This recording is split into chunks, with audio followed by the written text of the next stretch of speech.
আসসালামু আলাইকুম রহমতুল্লাহি ওয়াবারাকাতুহু 1 মিনিট মাদ্রাসা ইউটিউব চ্যানেলের সম্মানিত দিনী ভাই বোনেরা, আশা করি আল্লাহ তাআলার অশেষ রহমতে ভালো আছেন, সুস্থ আছেন। পবিত্র রমজান মাস মুসলমানদের জন্য অত্যন্ত বরকতময় একটি মাস। এই মাসকে সাধারণত 3টি ভাগে ভাগ করা হয়।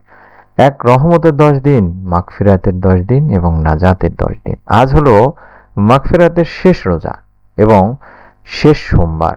আমরা আজকের এই সোমবারের শেষ রোজায় যদি একটি ছোট্ট আমল করি, রব্বুল আলামিন আমাদেরও মনের নেক আশা ইনশাআল্লাহ পূরণ করে দেবেন।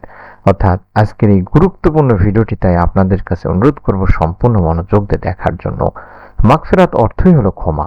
রমজানের এই সময় আল্লাহ তাআলা বান্দাদের গুনাহ ক্ষমা করার জন্য বিশেষ সুযোগ দেন। সুবহানাল্লাহ।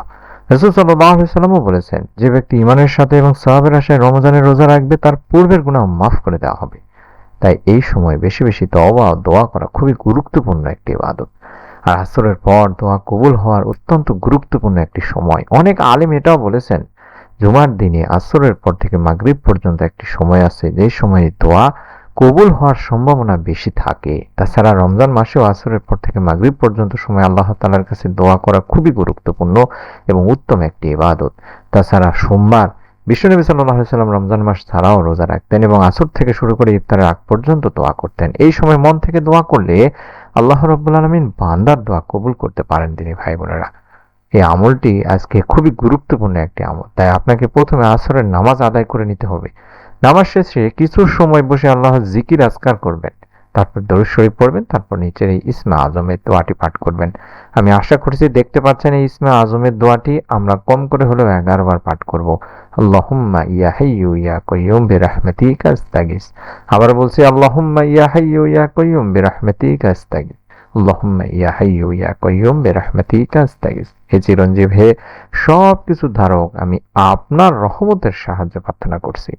এই দোয়াটি আপনি চাইলে 11 বার কিংবা 33 বার পড়তে পারেন বা 100 বারও পড়তে পারেন। তারপর আল্লাহ তাআলার কাছে নিজের মনের সব কথাগুলো খুলে বলবেন। আল্লাহ রাসূল সাল্লাল্লাহু আলাইহি সাল্লাম এই পবিত্র রমজান মাসের শেষ দশকের দিকে, অর্থাৎ নাজাতের দিকে 21 থেকে শুরু করে শেষ রোজা পর্যন্ত এই দোয়াটিও বেশি বেশি করে পড়তেন। তাই আমরা এখন থেকেই আল্লাহুম্মা ইন্নাকা আফুউন তুহিব্বুল আফওয়া ফাফু আন্নি, আল্লাহুম্মা ইন্নাকা আফুউন তুহিব্বুল আফওয়া ফাফু আন্নি বেশি বেশি করে পড়বো দিনে ভাই বোনেরা। এই দোয়াটির অর্থ হচ্ছে, হে আল্লাহ, আপনি ক্ষমাশীল এবং ক্ষমা করতে ভালোবাসেন, তাই আমাকেও ক্ষমা করে দিন।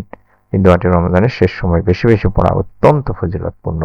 তবে হ্যাঁ, দোয়া কবুল হওয়ার কিছু শর্ত রয়েছে, যেটা আমি প্রত্যেক ভিডিওতে বলার চেষ্টা করি যে দোয়া কবুল হওয়ার জন্য কয়েকটি বিষয় আপনাকে অবশ্যই গুরুত্ব দিতে হবে। যেমন আল্লাহর উপর পূর্ণ বিশ্বাস নিয়ে দোয়া করতে হবে দিনী ভাই বোনেরা, হারাম থেকে দূরে থাকতে হবে, নিয়মিত নামাজ আদায় করতে হবে এবং আন্তরিকভাবে তওবা করতে হবে।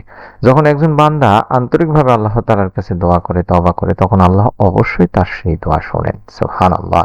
তাই প্রিয় ভাই বোনেরা, রমজানের এই মহামূল্যবান সময়কে কখনো অবহেলা করা উচিত নয়। বিশেষ করে আজ মাগফিরাতের শেষ দিন, সোমবার দিন, বেশি বেশি করে তওবা এবং দোয়া করা উচিত। আল্লাহ চাইলে আমাদের সব গুনাহ মাফ করে দিতে পারেন এবং আমাদের জীবনের সমস্যাগুলো সহজ করে দিতে পারেন। তাই আল্লাহ রাব্বুল আলামিনের উপর ভরসা করে আজ থেকে আমরা আমলটি শুরু করি। রমজানের যে কয়দিন পাবো সেই কয়দিন প্রতিদিন বেশি বেশি করে আল্লাহ তাআলার কাছে আমাদের গুনাহের জন্য মাপ চাইবো, আমাদের মনে নেক আশা পূরণের জন্য দোয়া করব। আমরা মন থেকে দোয়া করি রব্বুল আলামিন যেন আপনাদের সকলকে আজ মাগফিরাতের শেষ রোজা রমজানের এই সোমবার আসরের নামাজের পরে আমলের ওসিলায় আপনাদের মনে নেক আশা পূরণের সুসংবাদ দান করেন, আমিন। আশা করছি নতুন আমলের ভিডিওগুলো পাওয়ার জন্য হলো যারা চ্যানেলটি সাবস্ক্রাইব করেননি তারা সাবস্ক্রাইব করে বেল বাটনটি অন করে রেখে দেবেন। সকলে ভালো থাকুন, সুস্থ থাকুন। নতুন ভিডিও দেখার আমন্ত্রণ জানাচ্ছি। আসসালামু আলাইকুম ওয়া রাহমাতুল্লাহি ওয়া বারাকাতুহু।